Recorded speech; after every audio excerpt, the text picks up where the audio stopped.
పెళ్ళైనా పండగైనా వేడుక ఏదైనా పట్టుచీరల ప్రత్యేక వేదిక వారాహి సిల్క్స్. ఈ రోజు మనం ఒక రియల్ లైఫ్ హీరో గురించి, ఒక సూపర్ హ్యూమన్ గురించి మాట్లాడుకోబోతున్నాం. మన తెలుగువాడి సత్తాను, ఇండియన్ పవర్ ని ప్రపంచ శిఖరాలపై ఎగురవేసిన విశాఖపట్నం కుర్రాడు భూపతి రాజు అన్విష్ వర్మ నిన్న అంటే మార్చి 17వ తేదీ రాత్రి 8 గంటలకు ఢిల్లీలోని CSOI వినయ్ మార్గ్లో అన్విష్ కు ప్రతిష్టాత్మకమైన గిన్నీస్ వరల్డ్ రికార్డ్ సర్టిఫికెట్ ప్రదానం చేశారు. గిన్నీస్ ప్రతినిధి మిస్టర్ రిషినాథ్ చేతుల మీదుగా అన్విష్ ఈ అవార్డును గర్వంగా అందుకున్నాడు. అసలు మనోడు సాధించిన ఆ రికార్డ్ ఏంటి? ప్రపంచంలో ఎవరికీ సాధ్యం కాని ఫీట్ ని ఈ విశాఖ కుర్రాడు ఎలా సాధించాడో ఈ వీడియోలో తెలుసుకుందాం. అన్విష్ సాధించిన రికార్డ్ ఏంటంటే ప్రపంచంలోనే అత్యంత వేగంగా 7 వాల్కానిక్ సమ్మిట్స్ అధిరోధించిన మగాడిగా చరిత్ర సృష్టించాడు. అసలు ఈ 7 వాల్కానిక్ సమ్మిట్స్ అంటే ఏంటో తెలుసా?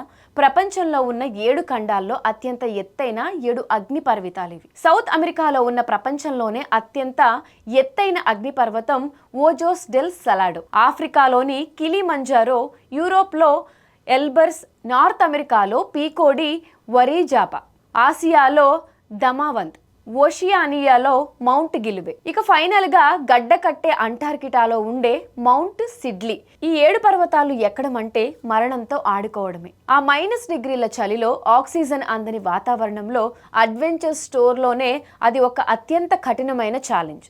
అలాంటిది అన్విష్ వర్మ కేవలం 42 రోజులు 4 గంటలు 45 నిమిషాల్లోనే ఈ ఫీట్ కంప్లీట్ చేసి ప్రపంచాన్ని ఆశ్చర్యపరిచాడు. ఇప్పుడు మీకు వచ్చే అతిపెద్ద డౌట్, అసలు ఇన్నాళ్ళు ఏమాగాడు ఈ రికార్డ్ ఎందుకు కొట్టలేదు?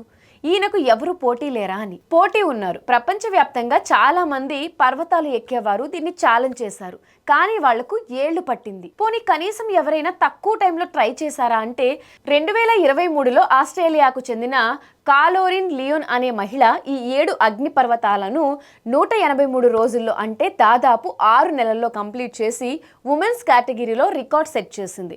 కానీ మన అన్విష్ వర్మ ఏకంగా ఈ రికార్డును సగానికి సగం కోసేశాడు. 2024 అక్టోబర్ 23న రష్యాలో స్టార్ట్ చేసి ఎలాంటి బ్రేక్ తీసుకోకుండా ఒక ఖండం నుంచి ఇంకో ఖండానికి ప్రయాణిస్తూ వీసాలు, క్లైమేట్ మార్పులు, శారీరక అలసట వీటన్నిటినీ తట్టుకుని 2025 జనవరి 23 కల్లా అంటార్కిటికాలోని తన ప్రయాణాన్ని ముగించాడు. కేవలం 92 రోజుల్లో 7 ఖండాలు తిరగడం, 7 ఎత్తైన అగ్నిపర్వతాలు ఎక్కడం అంటే నిజంగా అన్విష్ కి నరాలు ఇనుముతో చేశారేమో అనిపిస్తుంది. అన్విష్ ప్రయాణం విశాఖపట్నం వీధుల నుంచి మొదలై ప్రపంచంలోనే అత్యంత ప్రమాదకరమైన అగ్ని పర్వతాల వరకు సాగింది. ఇతను కేవలం ఒక రికార్డ్ తో ఆగిపోలేదు. ప్రపంచంలోనే అత్యంత ఎత్తైన మౌంట్ ఎవరెస్ట్ ను కూడా జయించాడు. 7 ఖండాల్లోని 7 ఎత్తైన పర్వతాలను ఎక్కే 7 సబ్మిట్ ఛాలెంజ్ ను విజయవంతంగా కంప్లీట్ చేశాడు. గడ్డ కట్టే చలిలో స్కూయింగ్ చేసుకుంటూ ఏకంగా భౌగోళిక దక్షిణ ధ్రువం వరకు చేరుకున్నాడు. ఇవన్నీ పక్కన పెడితే అసలు పర్వతాలు ఎక్కక ముందు ఇతను మార్షల్ ఆర్ట్స్ లో వరల్డ్ ఛాంపియన్ కూడా. ఫైనల్ గా ఒక మాట, ఇది కేవలం అన్విష్ వర్మ పర్సనల్ విక్టరీ కాదు, ఇది మన భారతదేశం సాధించిన విజయం. పట్టుదల, అభిరుచి ఉంటే ఒక సాధారణ తీర ప్రాంత నగరానికి చెందిన కుర్రాడు ప్రపంచ శిఖరాలను ఎలా జయించగలిగాడో అన్విష్ వర్మ ఈ దేశ యువతకు ఒక ఇన్స్పిరేషన్ గా నిలిచాడు. ఎలాంటి అడ్డంకులు వచ్చినా మనసును కంట్రోల్లో ఉంచుకొని అసాధ్యాన్ని సుసాధ్యం చేసిన అన్విష్ వర్మ కష్టం పైన, ఈ గిన్నీస్ రికార్డ్ పైన మీరేమనుకుంటున్నారు? మీ ఒపీనియన్ ఏంటో కింద కమెంట్ సెక్షన్లో కమెంట్ చేయండి.